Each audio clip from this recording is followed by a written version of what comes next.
We're going to begin here with activity 20, which is continuing the meaning of liberty of living under laws made by our representatives in a legislature, the fifth meaning of liberty that we started in activity 19. So activity 20 is looking at the Declaration of Independence, which I just really encourage you to read at your leisure.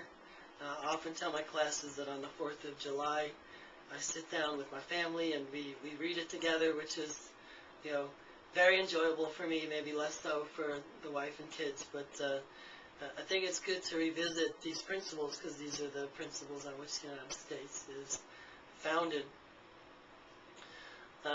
In letter A, it talks about a right to throw off your government.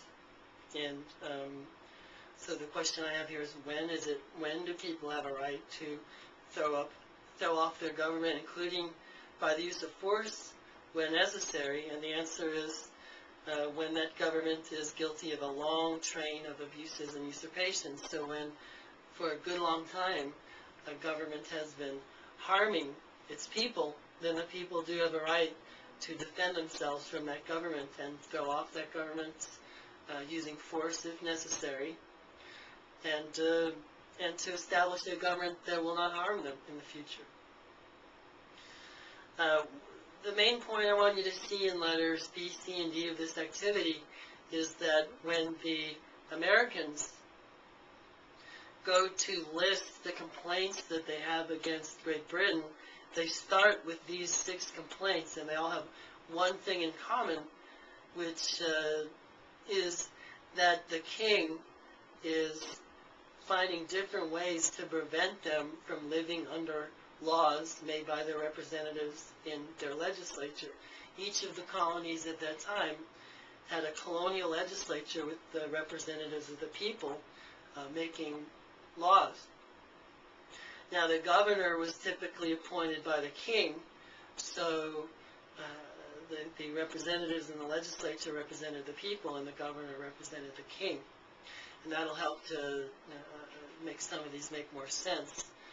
So in letter B, when the people of the colonies made through their legislature wholesome and necessary laws, the king vetoed those laws.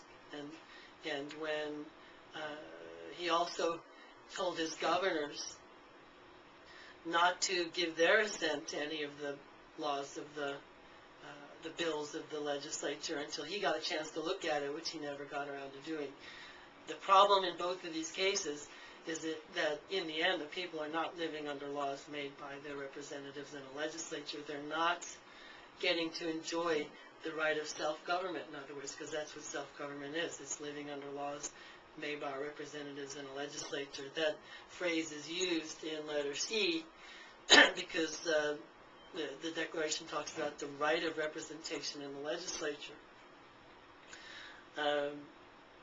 The king was saying, okay, to certain districts, I'll let you live under the laws you want, but you have to promise to give up forever the right of representation in the legislature.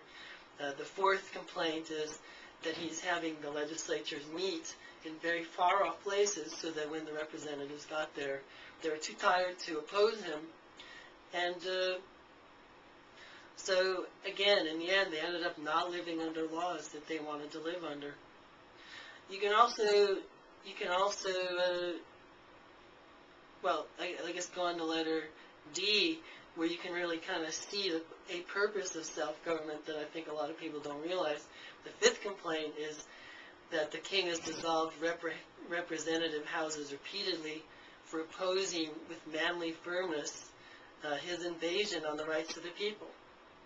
So the problem here is if you dissolve the representative house, if you dissolve the legislature, then you can't live under laws made by your representatives in a legislature. Same with number 6. If he's not letting those legislatures come back into session, they can't live under these laws. You can see what the problem is with that in number 5, because why is he dissolving the legislatures? Because they're opposing his invasions on the rights of the people.